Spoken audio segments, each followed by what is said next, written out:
Il y a des endroits, quand tu y arrives, tu sais que ça, cet endroit va te convenir, tu sais que ça te convient. On n'a pas forcément envie d'avoir une maison super ci ou super ça, mais on voulait avoir un minimum de trucs, tu vois. Pour quand on revient ici, on soit un peu tranquille, on peut se retrouver chez nous. Eh ben, on a passé 10 ans à tout remettre ça en ordre, à tout réorganiser, tout défricher. On était, c'est vrai, des bons défricheurs à ce moment-là. C'est merveilleux d'avoir ce sentiment d'être un pionnier, de faire tout par soi-même et de remettre tout en route. Et c'est quelque chose de très très particulier, mais très agréable à faire. Au niveau de ma vie en ville, ça commençait de toute façon à être absolument plus possible. C'était vraiment évident, on ne pouvait plus rien faire. Mais il y a eu aussi le ras-le-bol de la discussion. On avait envie de tout ce qu'on avait mis au point de le mettre en pratique. Et on pensait que ça pouvait se faire dehors. C'était une grande épopée, c'est vraiment une... Oui, c'est ça, le mot épopée, ça convient bien. On avait tout à faire. C'est ça qui était merveilleux. On partait pour monter une communauté, donc c'était formidable.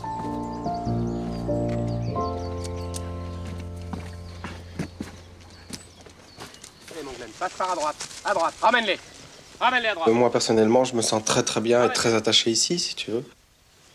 J'ai besoin des ruisseaux, j'ai besoin de l'eau qu'il y a ici, j'ai vraiment besoin des champs, j'ai besoin de l'espace qu'il y a ici. Et si j'étais dans une autre région agricole, je me sentirais certainement beaucoup moins bien.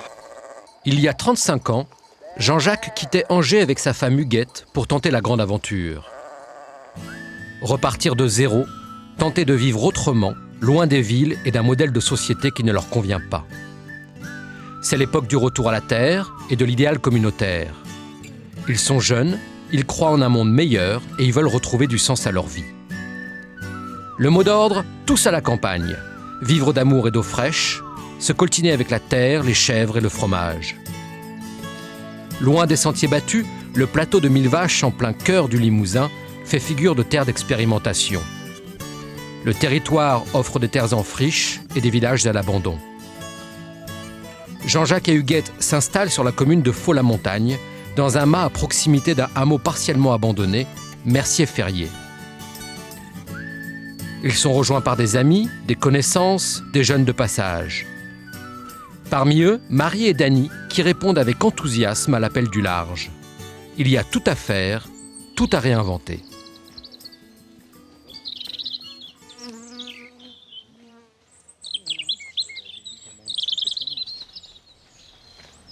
Ce village, il ne restait plus que 3 personnes relativement âgées. Il y avait beaucoup de maisons fermées.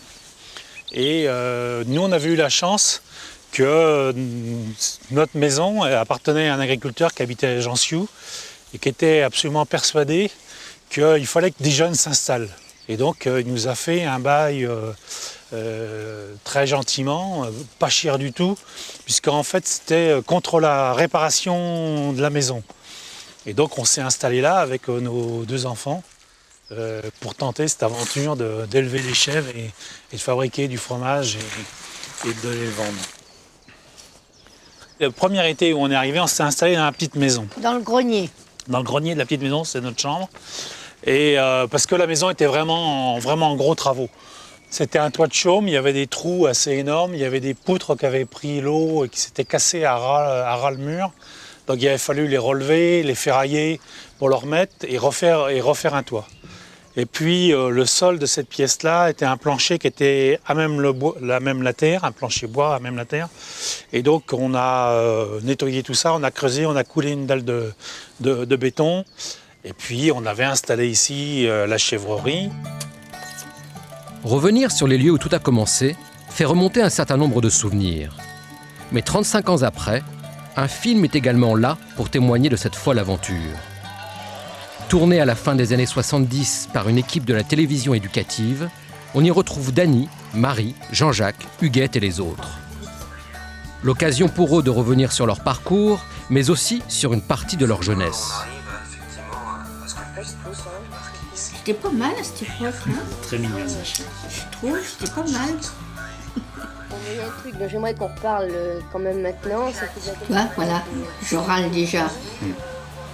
Ça m'a jamais quitté, hein.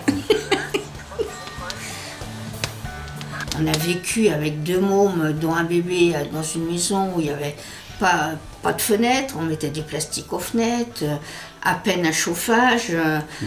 On mettait des gants, je me rappelle, aux gamins la nuit pour qu'ils aient pas froid. On mettait les fringues dans les couvertures. Enfin bon, il n'y avait pas l'eau, parce que l'eau est arrivée en 61 ans après. Mais bon, ça ne nous gênait pas.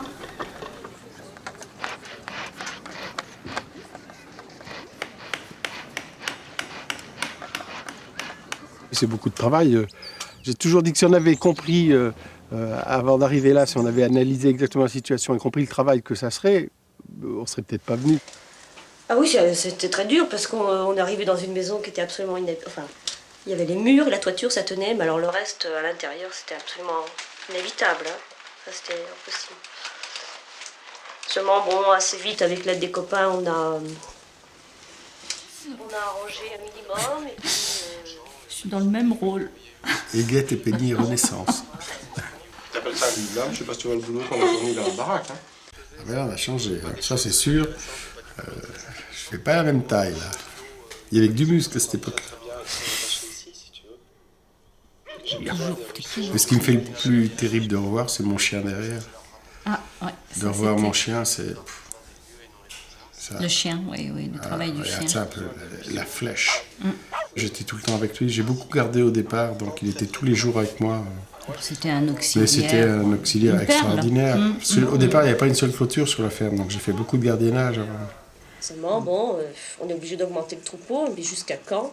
Il y en a beaucoup qui sont restés parmi les copains qui sont arrivés après nous. Il y en a quand même un certain nombre qui sont restés. Et puis, eux-mêmes ont drainé d'autres copains. Et en fait, voilà, il y a eu un petit mouvement d'implantation de gens venus de l'extérieur. Des gens de passage de tous horizons vont travailler sur les fermes des uns et des autres. Parmi eux, Mike, qui débarque alors fraîchement d'Angleterre et qui propose ses services en échange du gîte et du couvert. Il était alors loin d'imaginer qu'il serait toujours là, 35 ans plus tard.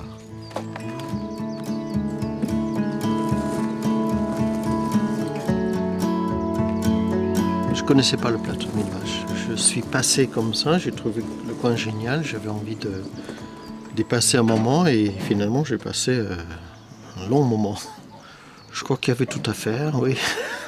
C'était assez rustique.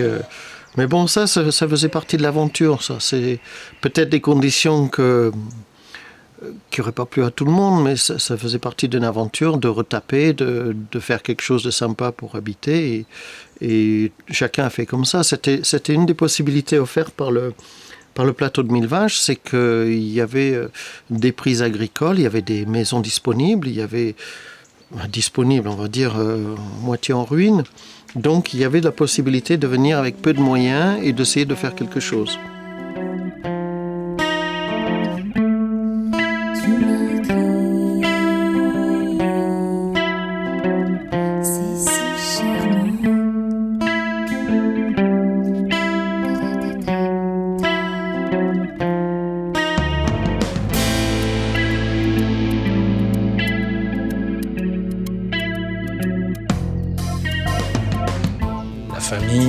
Les amis étaient un peu surpris de nous voir avec 2 enfants en bas âge dans cette précarité. Mais on était vraiment bien quoi, dans nos têtes.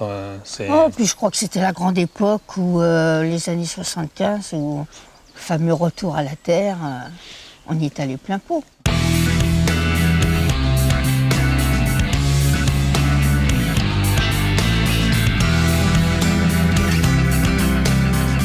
Quitter la ville, l'usine et un avenir trop bien tracé. Tous se retrouvent derrière la volonté de redevenir maîtres de leur vie. Ils sont étudiants, ouvriers ou fonctionnaires, et la campagne leur apparaît comme le territoire du possible, le lieu de toutes les utopies. Et c'est le démarrage après 68. On est dans un élan. On veut aller montrer autre chose et faire autre chose. On ne veut pas rester en ville, on ne veut pas continuer à marronner en ville, à avoir des discours politiques, machin. Maintenant, ça suffit. On en a marre à ce moment-là. On veut mettre nos discours en pratique. Moi, en partant d'Angleterre, c'était un peu dans cette idée-là de vivre sur la terre, du travail de mes mains et d'essayer différentes façons de vivre, expérimenter. On était contestataires d'une certaine façon, tous, parce qu'on voulait changer, peut-être pas changer le monde, mais changer nos vies. On était à Angers.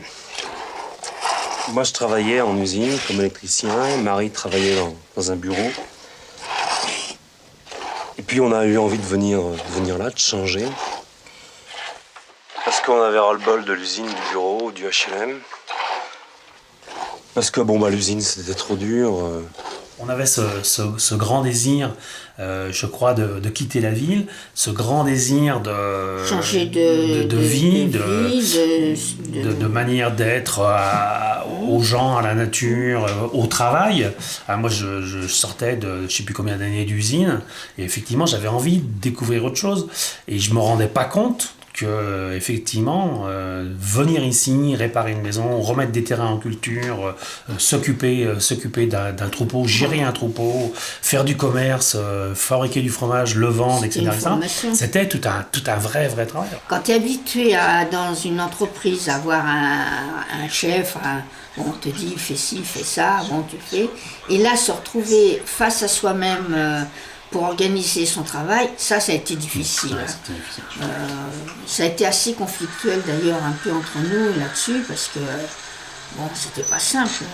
Tiens, regarde, je débarque. Et puis on a eu envie de vivre avec d'autres gens, pour avoir une ouverture plus grande, pour pas se refermer sur la famille, pour pouvoir discuter et avoir une autre pratique, partager le travail de façon égalitaire, des trucs comme ça, quoi.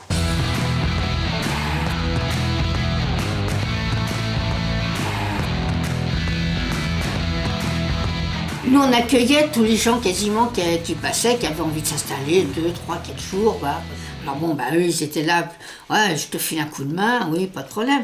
Mais le mythe de l'agriculteur qui se lève à 6h du matin pour aller traire ses bêtes et puis qui rentre le soir une fois que c'est fini, Voilà comment il faut raconter aux petits-enfants les légendes. Si t'as un copain qui arrive, qui est là pendant 3-4 jours chez toi, puis lui, l'agriculture, ça l'intéresse pas plus que ça, il a envie de jouer de la guitare et tout, c'est ok, on prend son temps, voilà. On prend le café, on fait ça et tout, puis après... Puis le champ, pendant ce temps-là, il se désherbe pas. Puis voilà, le champ de légumes, moi je revenais du boulot, et le champ de légumes, ils sont où?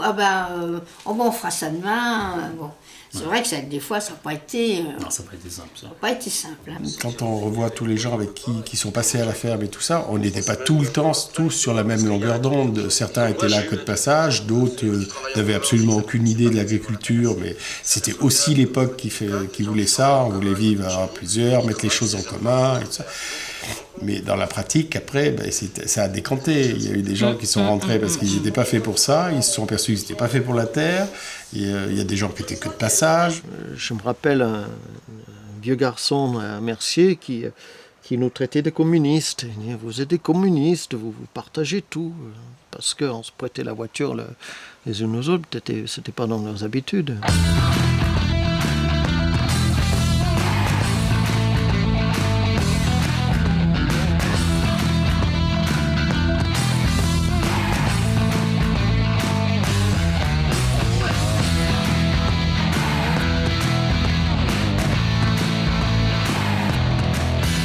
Ici, ils nous ont souvent appelés les hippies. Ça nous faisait un peu rigoler parce qu'on ne se sentait pas franchement de ce courant-là. Mais c'est vrai que tu pointes avec tes jupes longues, les cheveux longs. Ton gamin qui est blondiné, les cheveux longs.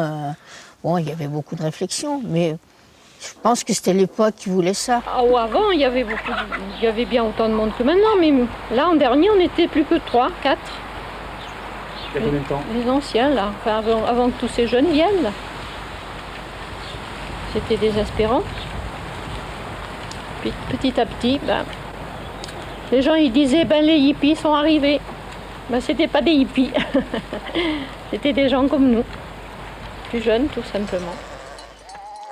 Alice, sa mère, son mari, nous ont vraiment accueillis avec chaleur, nous donnaient des conseils pour que les choses aillent bien, etc.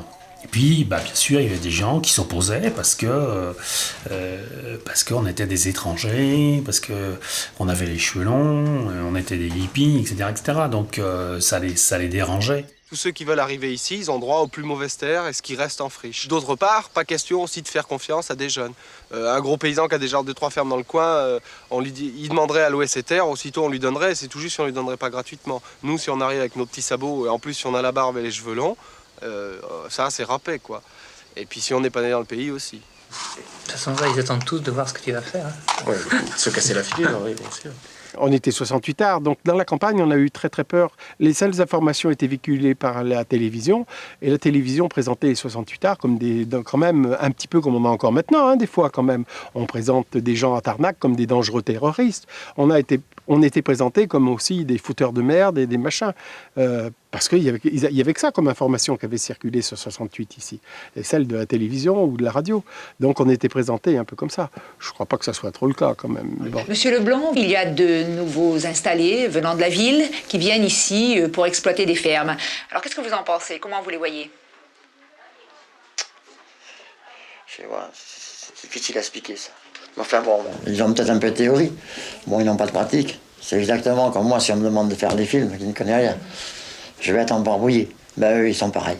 Et, à mon avis, ils sont pareils, donc ils ne savent pas s'y prendre dans la culture. Ils font ça, bon, parce que c'est la mode. Mais enfin, il faut voir dans les conditions où ils travaillent. Comment ils travaillent. C'est vrai que j'ai dit ça, mais c'était certainement vrai à cette époque-là. Et c'est certainement plus vrai, mais il y a peut-être bien encore... Moi, j'ai vu arriver M. Astier avec des chèvres. Hein? Il n'en avait pas beaucoup.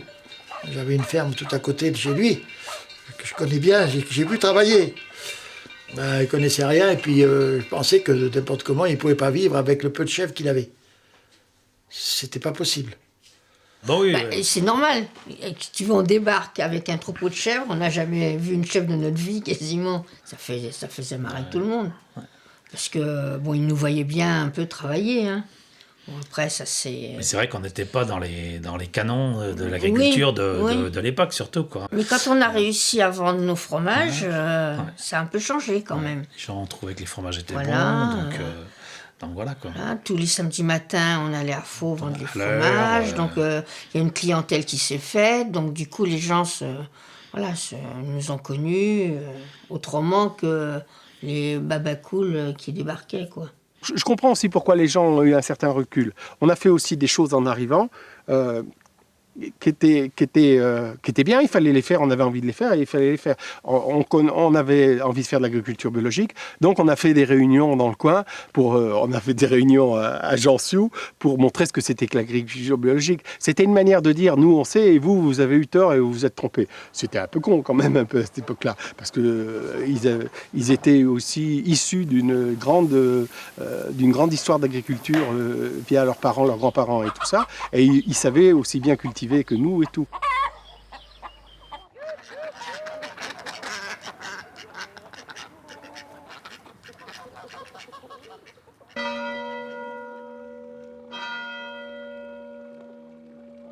Lorsque Jean-Jacques, Dany et les autres s'installent à Faux-la-Montagne, ils ne se doutent pas encore qu'ils seront accueillis par un maire pas comme les autres. François Chatou est alors jeune agriculteur et il connaît les mêmes difficultés qu'eux après avoir longtemps vécu en ville. On avait peut-être la chance, oui, effectivement, qu'à Faux-la-Montagne, il y avait un maire qui avait vécu autre chose à l'extérieur de la région et qui n'était pas con. François Chatou, tu es un nouvel installé puisque tu es depuis 1 an dans l'agriculture, mais il y a des choses qui te différencient des autres installés. Oui, enfin disons qu'il y a quelques points qui me différencient des autres, parce que je suis installé dans un pays où j'ai vécu assez longtemps. Mais moi j'étais un peu comme eux. Hein. Je venais, j'étais né en milieu en ville.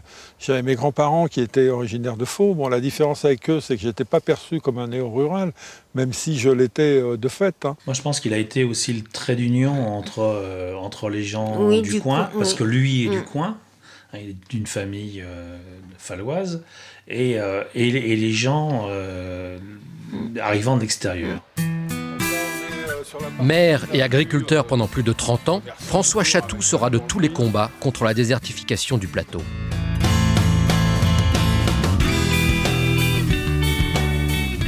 On a dit, dans les années 77, on n'a plus de restaurant, on va en monter un.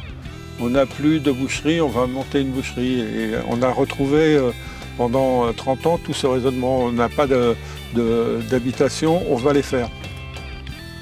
Un raisonnement qui va le pousser à partir à la rencontre des porteurs de projets de sa commune, qu'ils soient originaires du pays ou d'ailleurs. On était allé voir Jean-Jacques Périssaguet un soir, et à l'époque il n'y avait pas de chemin pour aller chez eux, et pour leur dire qu'on pouvait les aider sur la production ovine. J'ai bien ce souvenir, et quelques années après, Huguette était sur la première liste que j'avais montée en 1977 à la mairie de Faux. Et donc elle a été de tous les combats qu'ont mené les néo-ruraux, et son mari également. Et en particulier, il y a eu ces grands moments de lutte contre l'enracinement. François, Jean-Jacques et les autres vont se retrouver autour de la lutte contre les plantations de sapins, perçues comme l'un des principaux freins au développement agricole local. Sur le papier, la Creuse, c'était un pays où il y avait énormément de terres abandonnées et il semblait très facile de pouvoir s'y installer. Et on s'est aperçu, en arrivant ici, que c'était tout le contraire.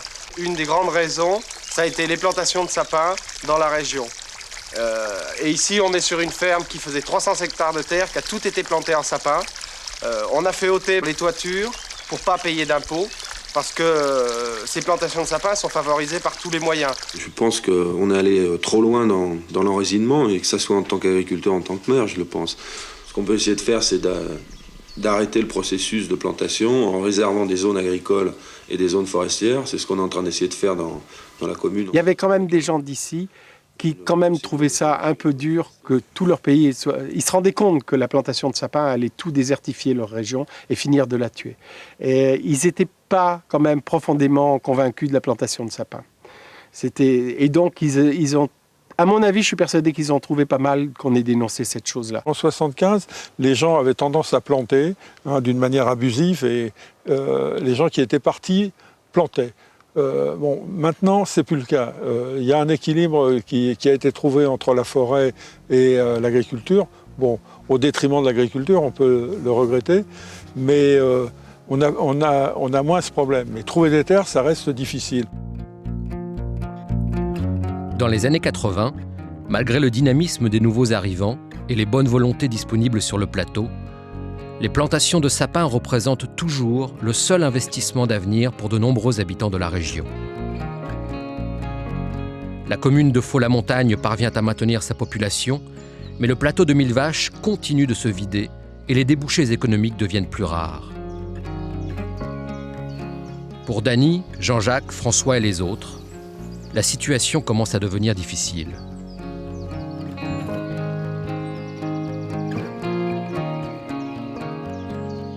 Au bout d'un an, moi j'ai repris mon boulot à l'Éducation nationale. Donc je me suis retrouvée assez rapidement dans un poste à Buja, au collège de Buja.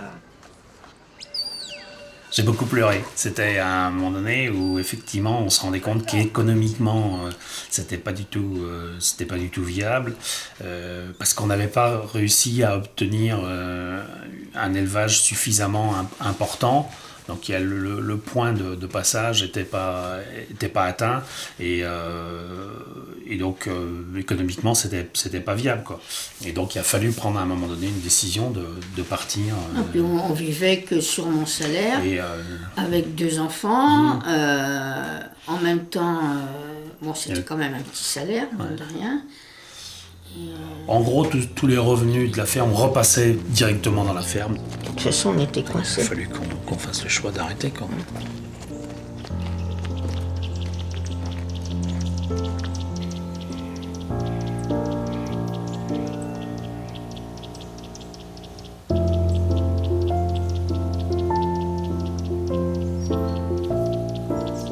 6 ans après le début de leur aventure, Dany, Marie et leurs enfants quittent le plateau de Millevaches pour retourner en ville, à Paris.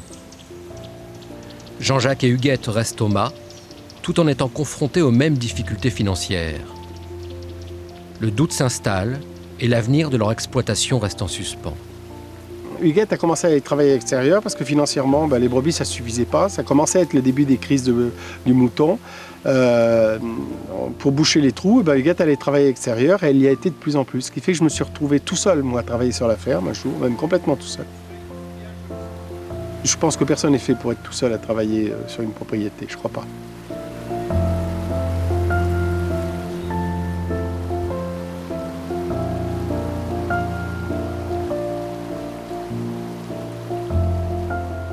Moi, je me suis un petit peu enterré.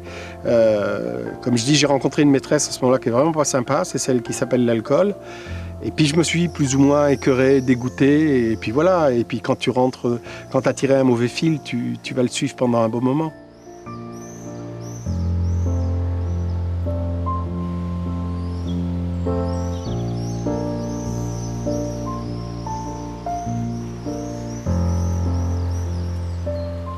Je savais bien que je m'enterrais, je savais qu'il fallait qu'un jour j'arrête tout ça si je voulais m'en sortir.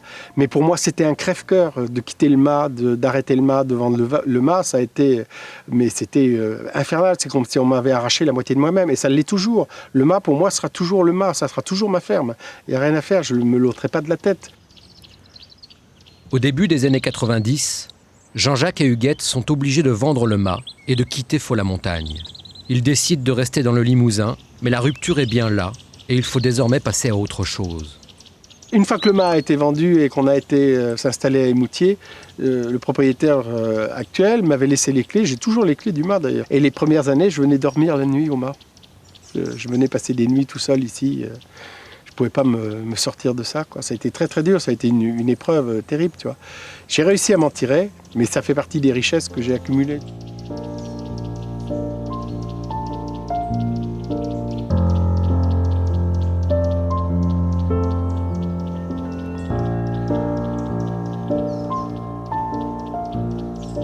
Quand on a passé 20 ans de sa vie à défricher, à mettre en route une ferme, et que économiquement, elle ne tient pas forcément bien, et que tout s'écroule, et qu'on est arrivé à des extrémités extrêmes, comme dit l'autre, c'est forcé, et on a un sentiment d'échec, c'est sûr.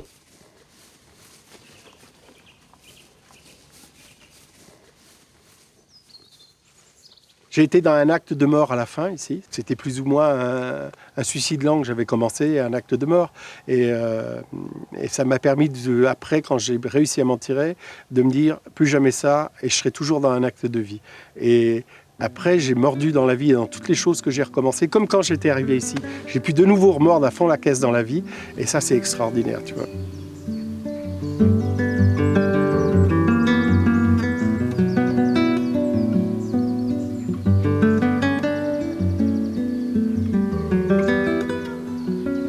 À la fin des années 80, Dany, Marie et leurs enfants quittent Paris pour retourner à Faux-la-Montagne, bien décidés à y rester pour de bon. Ils n'ont pas de travail, pas de projet, mais se retrouvent derrière le désir de repartir à zéro, une fois de plus. On s'était donné 6-7 ans sur Paris, maximum 7-8 ans, et on avait dit de toute façon on reviendra. C'est pour ça qu'on avait entre autres gardé la maison, où on revenait tous les étés, on savait qu'on reviendrait. Après, nous, dans notre vie, effectivement, avec Marie et moi, et puis les enfants, on a toujours fait une analyse de notre situation, et tout d'un coup on a dit bon, faut qu'on change. Fini les chèvres, fini la vie agricole. Marie fait des remplacements à la mairie de Faux-la-Montagne, et Dany se met à chercher du travail dans des petites localités à proximité du plateau de Millevaches. Après plusieurs années de petits boulots, il va trouver au théâtre d'Aubusson un emploi qui va changer sa vie. Messieurs, bonjour. Bonjour. Dany, je suis ancien régisseur. J'ai entendu parler. Ça va? Voilà, ouais, ça va. Ouais. De tournage. Bon, voilà. Donc, c'est ici que j'ai sévi pendant 16 ans. Et c'est une belle partie de ma vie. un super boulot. Et je reviens toujours ici avec émotion. D'abord électricien, Danny découvre la vie d'intermittent du spectacle avant de devenir régisseur puis directeur technique du théâtre d'Aubusson. Surtout, Danny va y découvrir un nouvel univers et une passion qui ne le quittera plus. Le temps où on a fait de l'agriculture, où je passais énormément de temps dans la nature à faire du parcours avec mes chèvres, qui était aussi un moment passionnant pour moi. Ce temps-là était passé et donc effectivement ce qui se passait ici dans cette boîte noire, enfermée tous les jours, j'ai trouvé ça aussi autant passionnant, quoi. Complètement différent mais autant passionnant. Aujourd'hui à la retraite, Danny continue de participer activement à la préparation des spectacles de la salle des fêtes de Faux-la-Montagne, avec le même enthousiasme et la même envie que par le passé. Mais c'est vrai que le théâtre, ça a été pour moi une super belle découverte, à la fois technique, artistique, humaine, la rencontre avec les gens. C'est vraiment quelque chose qui effectivement m'a comblé, quoi. Et je continue sur ces moments-là à vivre aujourd'hui, quoi.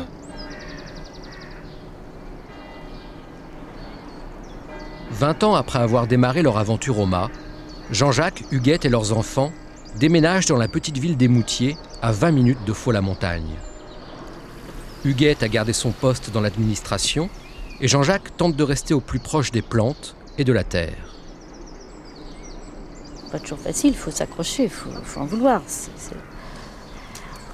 C'est une terre qui est âpre, parfois difficile, hein, ici. Quand on est parti, c'était pour commencer autre chose. Quand j'ai arrêté ma ferme à Faux-la-Montagne, j'ai été animateur environnement pendant, je sais plus, 4 ans ou 5 ans. Avec le temps, ça s'est arrêté pour diverses raisons. J'ai eu un peu peur à ce moment-là, je me suis dit, ça va pas être facile de faire le travail. J'ai aidé un copain qui s'occupe de jardin à Émoutier. Je suis venu donner un coup de main pour les désherbages. Au départ, c'était un peu du mi-temps. Comme je dis, 4 jours après, c'était du 3/4 de temps. 8 jours après, c'est du plein temps. Et 1 mois après, on cherchait des moyens de s'installer et de faire des choses ensemble.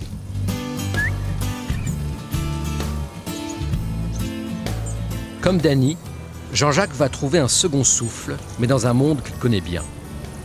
La ferme Champ Libre est alors une petite exploitation agricole qui fonctionne de manière collective et en biodynamie.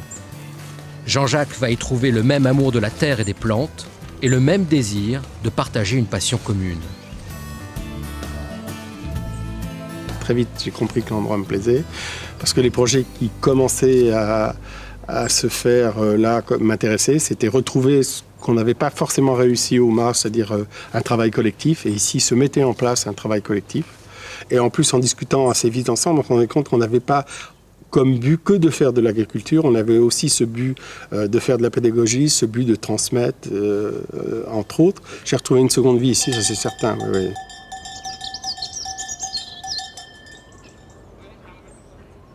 J'avais perdu beaucoup de choses au mât et je m'étais mis dans une position qui n'était vraiment pas évidente. Et voilà, je m'en suis tiré, je me suis reconstruit ici, mais ça c'est très bien, ouais. J'en suis très content. Je serai éternellement reconnaissant à cet endroit-là et aux gens qui y sont. Il n'y a pas de problème. À la retraite depuis quelques mois, Jean-Jacques continue parfois de prendre de jeunes stagiaires à la conserverie de la ferme Champ Libre. Une transmission qui lui tient à cœur et qui lui permet de garder le contact avec les nouvelles générations de néo-ruraux. Oui, alors toi, ton projet, c'est ? L'idée, c'est de m'installer avec des poules pondeuses et de faire des légumes, du maraîchage. Après, ça, c'est pour du court terme, et à plus long terme, j'aimerais bien peut-être avoir des poulets de chair, faire de la transfo, et puis pourquoi pas d'autres choses. Et de faire ça avec Arnaud, qui c'est, qui fait des vaches. Et donc, l'idée, c'est de s'associer ensemble. Lui, il faut qu'il déménage, et donc de trouver une ferme. Et lui, il cherche une ferme, oui. Voilà, lui, il cherche une ferme. Il a des bonnes idées. Jean-Jacques, il est d'un naturel très, moi je trouve, très enthousiaste et du coup plutôt encourageant. Et ça me conforte dans l'idée que je peux le faire. En tout cas, dans mes périodes de stage, jamais on m'a dit change d'idée, va faire autre chose. Donc Du coup, les retours que j'ai, tout en sachant que j'ai tout un tas de choses à apprendre, que j'ai très peu de pratique et très peu d'expérience, c'est quand même des gens qui disent qu'eux aussi sont passés par là et que c'est normal et que c'est possible d'y arriver. En formation depuis près d'1 an, Marina s'apprête à se lancer dans l'aventure de l'exploitation d'une ferme. Comme ses aînés, elle n'avait ni bagage agricole, ni expérience du monde rural. Seulement le désir de se construire une vie satisfaisante, hors des sentiers battus. Je constate aussi qu'il y a plein de gens qui se lancent là-dedans, puis des gens qui me ressemblent, des filles, la trentaine, qui n'étaient pas issues du milieu agricole, donc pourquoi est-ce qu'elles n'y arriveraient pas moi? Et puis après, pareil, il y a tout un tas d'agriculteurs sur Terre, donc pas de raison que j'y arrive pas non plus. On cherche une ferme qui corresponde à nos attentes à tous les deux, ce qui est un peu compliqué parce que en tout cas d'un point de vue géographique, on n'a pas tout à fait les mêmes désirs, mais on n'en est pas loin, on va se mettre d'accord. Donc voilà, j'avais envie d'être les mains dans la terre, à genoux, avoir mal au dos. Enfin, un truc qui a fini de me décider, c'est en allant ramasser les œufs dans le poulailler à champ libre, et de glisser la main sous la poule et c'est tout doux. Et là, c'est un instant de bonheur incroyable. Donc si j'ai 300 instants de bonheur comme ça par jour, c'est royal.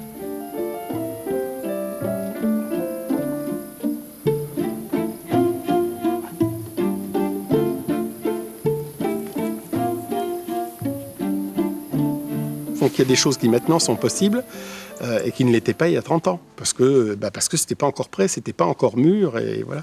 C'est le temps de maturité des choses, le temps de maturité de nos idées. Il faut les faire maturer. Alors maintenant, il y a des choses avancées, c'est plus facile pour des jeunes de s'installer, et tant mieux. Et puis eux vont aussi faire maturer des choses et faire avancer des choses. Et puis c'est comme ça que ça marche.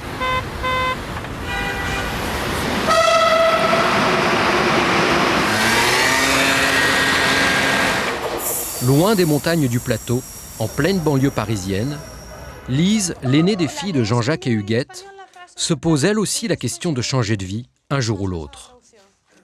Comme ses parents 40 ans plus tôt, elle peine à trouver sa place dans un environnement urbain qui ne lui correspond pas. Un cadre de vie pesant qui n'est pas sans influence sur son métier d'enseignante, mais aussi sur son quotidien. Dès son arrivée dans la banlieue parisienne il y a 10 ans, Lise a choisi de s'installer un peu à l'écart, dans une région plus agricole mais très différente de ce qu'elle a connu dans le Limousin. Ces immensités de lignes droites qui, semble-t-il, n'en finissent jamais, pour moi, ça a quelque chose d'angoissant, oui, presque d'angoissant. Je trouve ça triste aussi, bien sûr. C'est tout droit, tous dans le même wagon, dans le même sens, et allez-y, peut-être qu'au bout, c'est le supermarché, je sais pas, Val d'Europe.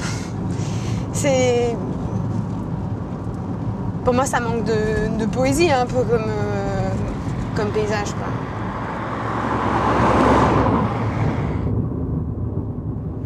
Si j'avais eu la possibilité de choisir, c'est exactement l'endroit où j'aurais pas voulu habiter. Non, mais on ne pouvait pas faire mieux, hein. C'est exactement l'endroit où je voulais pas habiter. Tous dans leur petite maison, toutes pareilles. Voilà, les seules aspirations, c'est d'avoir un 4x4 ou une télé 3D, je sais pas quoi. Enfin, moi, je suis très loin de ça m'intéresse pas du tout, d'ailleurs. Donc voilà, je fais avec au quotidien, je m'en plains pas, parce que j'ai pas envie de passer ma journée à me lamenter sur mon sort. Mais concrètement, c'est pas ce que je recherche. Huguette, Jean-Jacques, vous élevez des moutons dans cette région de la Creuse. Alors qu'est-ce qui fait que brusquement, on lâche tout et on part? D'abord, c'est une cassure très, très forte au niveau de la vie antécédente qu'on avait. On a fait des choses chouettes, c'est sûr. Il y a toujours, c'est un mot que papa emploie souvent, chouette ou chouettement. Alors il veut faire de l'agriculture chouettement, on se demande un peu ce que ça veut dire, mais c'est très lui, ça je l'entends tout à fait. Il veut faire des choses chouettes. Il y a un aspect agricole sur lequel le film là met beaucoup l'accent, il y a un aspect politique et militant. Mais il y a aussi, et à mon sens, et je crois que c'est comme ça qu'ils l'entendent aussi, tout est très lié, il y a un aspect de recherche de bonheur, si on peut dire, même d'épanouissement personnel. Est-ce qu'on arrive à s'épanouir en faisant des choses qu'on ne considère pas comme des choses chouettes? Oh là là, l'enseignement, c'est beaucoup de choses. On a fait des choses chouettes, c'est sûr. On a rencontré d'abord effectivement beaucoup de gens. Sainte-Huguette. Bon, parce que c'est quand même assez difficile ici de créer quelque chose. Hein. Le climat est rude, les conditions économiques aussi. Oui, elle le dit très bien. Hein. C'est difficile. Allez, mon Glenn, passe par à droite. Oh, Glenn. À droite, ramène-les. Ramène-les à droite. Moi, personnellement, je me sens très très bien et très attaché ici, si tu veux. J'ai besoin des ruisseaux, j'ai besoin de l'eau qu'il y a ici, j'ai vraiment besoin des champs, j'ai besoin de l'espace qu'il y a ici. Et si j'étais dans une autre région agricole, je me sentirais certainement beaucoup moins bien. C'est drôle de remarquer comme des fois juste une toute petite phrase, là, la phrase sur le chien, où ça a rappelé 15 ans que des fois j'oublie un peu parce que voilà, je pense pas nécessairement au quotidien à mon enfance là-bas, mais Glenn, ramène-les à droite pour les moutons. Ça, c'est très fort.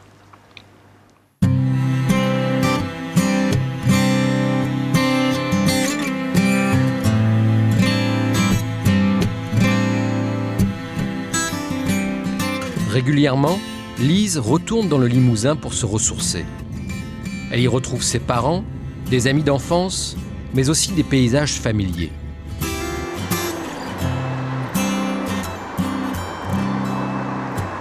Lorsque je me retrouve sur les routes du plateau, d'abord ça correspond généralement à des moments de vacances, ce qui aide aussi quand même, hein, mais je me sens plus sereine. Moi j'ai l'impression en étant en région parisienne d'habiter avec... c'est comme si j'étais une salade hors sol, cultivée hors sol, tu vois, en l'air. Et ici je me sens une vraie salade. Enfin, non mais on est ancré dans quelque chose, on ne peut pas ne pas considérer et faire avec la terre sur laquelle on vit, c'est pas possible, on vit de ça, on en a besoin. C'est le fait d'être loin de ce pays qui m'a fait me prendre conscience de la chance que j'avais de venir de ce pays. Mais quant à y vivre et à m'y établir pour plusieurs années, je ne dis pas que ça marcherait forcément. Je sais pas, mais j'ai pas de réponse à ça. Il faut voir et puis voilà. Puis si ça marche pas, c'est pas grave non plus. Hein. On voit, on essaye. Mais en tout cas, j'ai envie de le faire. Ah oui, c'était au début, c'était les photos qu'on faisait au début. Non mais j'adore. On dirait presque une vignette de BD. Tu pourrais leur mettre une bulle et tu peux imaginer la conversation entre les deux. C'est fait ça, le propriétaire qui nous prête son vieux tracteur, le D22. On avait été le chercher avec Paul. Donc ça, c'est 74, et il nous l'avait prêté. Il y avait une barre ventrale qui était là, on l'avait pliée après ces barres ventrales, pour faucher les peu de parcelles qu'on arrivait à faucher. Enfin, entre les genêts, on fauchait comme on pouvait. Quand nous, on s'est lancé en 68, je peux te dire que ça a été un vrai clash avec notre famille. Enfin, un clash. C'est-à-dire, ils ne comprenaient pas. Moi, j'avais réuni ma famille pour leur expliquer ce que je voulais faire et pourquoi je partais. Et ils l'ont absolument pas compris. La grande bêtise que j'ai fait, c'est de faire ça. J'aurais dû imaginer qu'ils pouvaient pas le comprendre. Mais est-ce que c'est le contexte qui permet de faire cette démarche, ou est-ce que, malgré tout, c'est quand même à celui qui décide de la faire, peu importe le contexte Voilà, le contexte, il est différent maintenant. C'est peut-être moins évident, quoique... Si on a tous des choses dans lesquelles on croit et à la moindre difficulté, on se dit « Oh là là, non, c'est trop dur, je vais prendre la solution de facilité », au final, on n'arrive jamais nulle part. Salut, 68 heures, on fait partie 68 heures, on fait partie l'amicale des vieux retraités. Bonjour. Après plus de 30 années passées sur le plateau, les hippies, comme on les appelait, se revoient toujours avec la complicité de ceux qui ont vécu des expériences communes inoubliables. Ce jour-là, et pour le plaisir, ils reverront tous ensemble le film de leur installation à Fond-la-Montagne. Moi, je me sens bien dans le Limousin.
Par contre, ce qui m'a fait plaisir, c'est de revoir mon chien. Putain, ça, là. Et nous aussi, on a revu une autre, parce que c'était belle. Avec les cheveux, là, c'est quand même un très très grand moment. Mais j'essaie de me faire soulager. Ça fait dame du Moyen-Âge, tu vois. Bon, je ne veux pas te lancer de fleurs quand même, parce que c'est un peu gros. Mais, c'est sympa déjà. Mais quand même, heureusement que tu étais le maire de l'époque, quand même. Tu n'avais pas l'impression d'avoir été marquant comme ça. Tu as fait un sacré pont. D'abord, tu as prouvé qu'on pouvait s'installer en agriculture, et toi, tu étais beaucoup plus audible que nous. Et puis, comme tu discutais avec nous, tu les remettais en place, tu leur disais, tu dis, vous êtes une bande de cons, quand on est un pays pauvre comme le nôtre, on a besoin de tout le monde. Quand les gens de ton pays entendaient ça, ils disaient, ah bah si François dit ça, il faut quand même peut-être qu'on fasse attention. Mais le rayonnement de ce qu'on a pu faire, et à la limite, ça ne va pas au-delà de notre canton et de ce qu'on a pu faire là. C'est un investissement vachement important. Nous n'avons pas fait la révolution. Exactement. On continue. Moi, la chose qui me frappe, c'est qu'on continue toujours à avoir autant de projets. On est militant dans toujours plein de trucs, que ce soit contre les centrales nucléaires, contre les OGM, et on fait toujours partie de ces... On est faucheurs volontaires, on est tout ce que tu veux. On va rentrer dans des trucs du foncier pour permettre, alors je suis à la retraite, mais ça m'intéresse de rentrer à Terre de Liens et d'y faire des trucs, pour permettre à d'autres de s'installer. Je suis toujours dans le même cheminement. Je ne sais pas ce que je suis en train de dire. Je ne dis pas qu'on a renié les idées qu'on avait au début. Je dis simplement que c'est tellement prenant. Il y a tellement d'engagement qu'on nous demande quand on se lance dans des projets dans un territoire comme ça, que ce qui se passe autour... Écoute, les grands discours, ça va un moment, tu vois, le blabla, les grandes idées, le besoin de mettre en application et de vivre et de prouver que c'est vivable, c'est important. Je veux dire, la politique, la vie de la cité, la vie de la collectivité, à un moment, il faut bien que ça trouve des applications, enfin... Je sais pas. Oui. Oh, Oui, mais si, non, mais on a tous un vieux fond de marxisme. Surtout toi. Surtout moi d'ailleurs.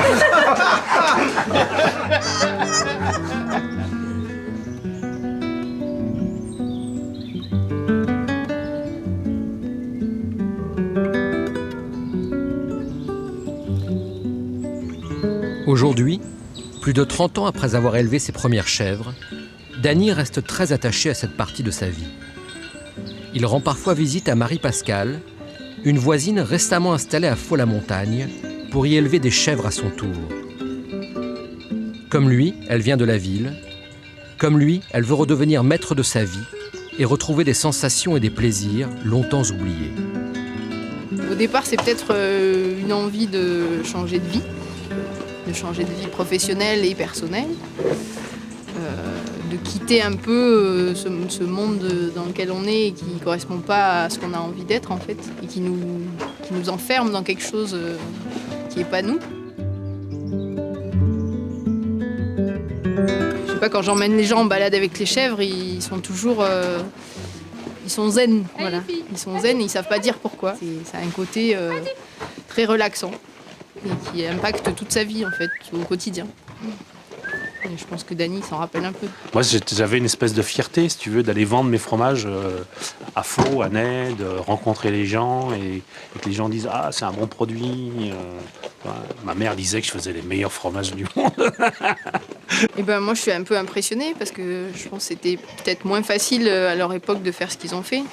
Justement, ce que je disais, ils ont un petit peu tracé la voie, ils sont arrivés dans ces campagnes avec peut-être moins de bienveillance que ce que j'ai eu moi aujourd'hui.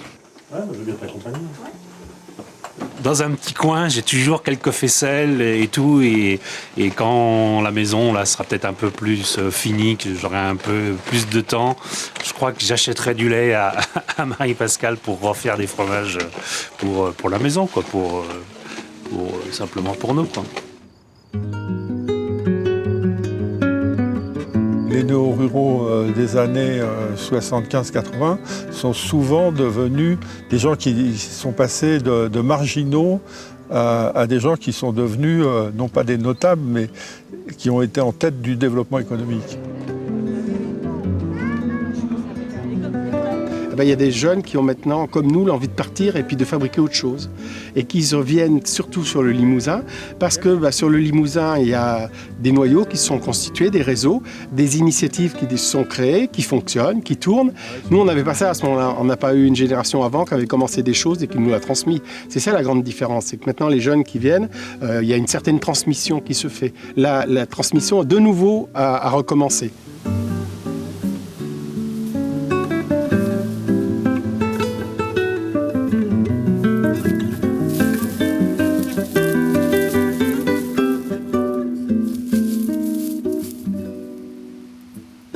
J'avais pas envie de faire carrière, de faire un métier pour faire de l'argent, de faire que des choses comme ça. J'avais envie de me découvrir moi, d'être moi, de voir ce que j'étais capable, de créer, d'inventer, de faire des choses différentes. J'espère qu'à 60, si j'arrive à 70 ans ou 80 ans, j'aurai toujours des histoires à mettre sans arrêt en route comme ça, parce que ça a toujours été comme ça.